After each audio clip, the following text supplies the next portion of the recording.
Good morning, everyone. I would like to welcome you to the third meeting of the House Standing Committee on Small Business and Information Technology. We're going to go ahead and call this meeting into order. We do have a few representatives that have asked to introduce their guests, so if you would speak up and do that.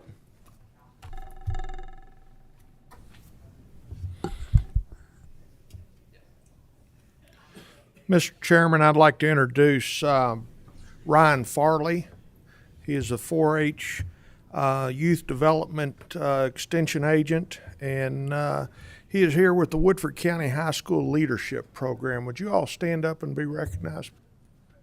Let's make them feel welcome.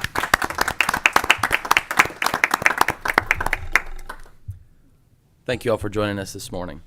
Before we get the meeting started, I want to go over a few housekeeping items. Please silence all of your cell phones at this time.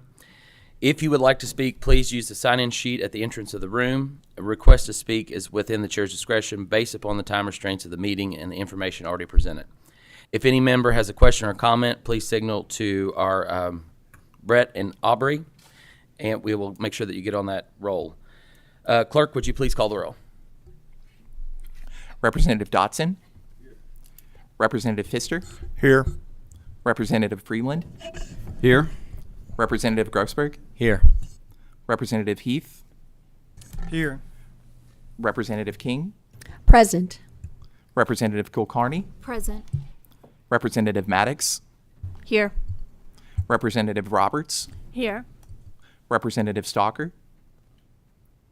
Representative Tate. Here. Representative Truitt. Here. Representative White. Here. Representative Witten. Here. Vice Chair Lawrence. Here. Chair Pratt. Present.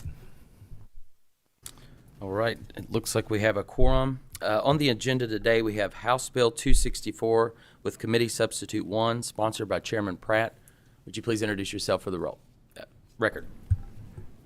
I'm Philip Pratt, House Representative, 62nd District. Along with me is... I'm Tom Underwood. I represent the National Federation of Independent Business, which is 6,000 small businesses, the Main Street businesses across Kentucky. We have a motion on the sub. We need a voice vote to hear the sub. All in favor say aye. Aye. All opposed say nay. The ayes have it. Yes. Now we're up for discussion. Okay, and also via Zoom is Reese MP. I hope I said that name correctly. Reese, if I slaughtered it, sorry about that. But this... He needs to introduce himself. and also introduce yourself for the record, Mr. MP, please. Yes, thank you, everyone. My name is Reese Empey, and I'm the Director of State Government Affairs at Libertas Institute. We are a nonprofit think tank based in Utah. And he's a real guru on this bill. You know, basically what we have in front of us today is House Bill 264. It's a sandbox bill. And actually, I did not realize till I got in this, we already have a sandbox bill here in Kentucky. It's for insurance. We did not have it for anyone else. Basically, it provides space for entrepreneurs and innovators from small startups to large corporations try new ways of doing things without excessive, outdated regulations. Sandboxes allow regulators the flexibility to safely monitor and foster new ideas instead of simply shutting them down. A universal regulatory sandbox is big enough to include all industries, especially future industries that no one has thought of yet. Tom? Yes, thank you.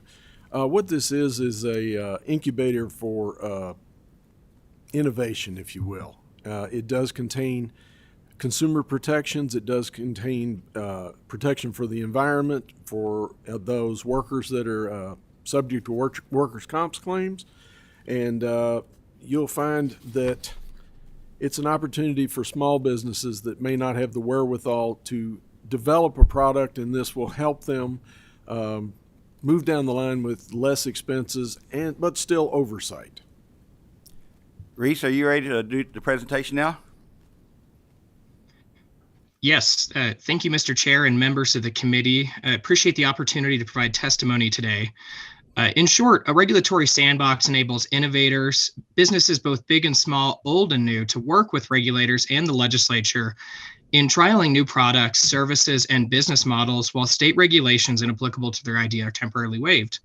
At the same time, consumer protection is at the forefront of this because an idea that will obviously hurt consumers never makes it past the front gate. And regulators, while the trial is taking place, keep an eye on businesses in the sandbox. Also, if a business enters the sandbox and their product causes harm, they can still be held civilly liable. So in other words, let's say I have a new innovative idea that I want to trial, but outdated regulations are standing in my way. I'd approach the sandbox, explain my great idea, highlight the regulations standing in my way, and upon acceptance into the sandbox, I'm allowed to operate for a limited time while receiving a temporary waiver of those regulations. And during this trial period, I'm constantly reporting to the sandbox administrator on what's happening, and the sandbox then prepares a report on recommended reforms or even repeals with data coming out of the sandbox. The sandbox creates a process for dynamic regulatory reform by inviting the business community to the table to highlight these troublesome regulations so that those regulations may be reformed. And in the long run, the state possesses a more welcoming regulatory environment for the innovations of tomorrow. This concept is not new. It began in 2014 when the United Kingdom launched the world's first sandbox and targeted financial technologies, or fintech. Shortly after, several countries such as Singapore, Australia, Japan, and others began implementing sandboxes of their own while expanding the concept to other industries.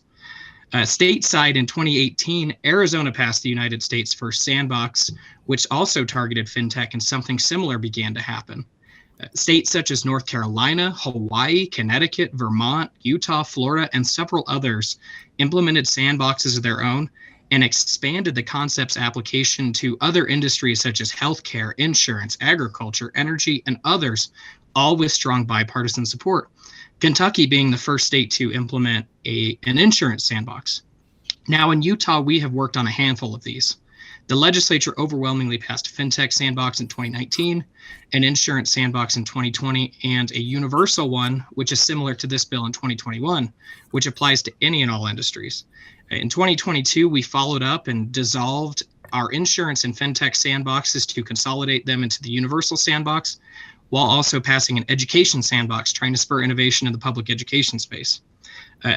We're excited at Libertas. We're excited about sandboxes because it invites the business community to the table to highlight what's standing in the way of innovation, and it allows innovators to build meaningful relationships with regulators and legislators while creating a more welcoming environment for new ideas.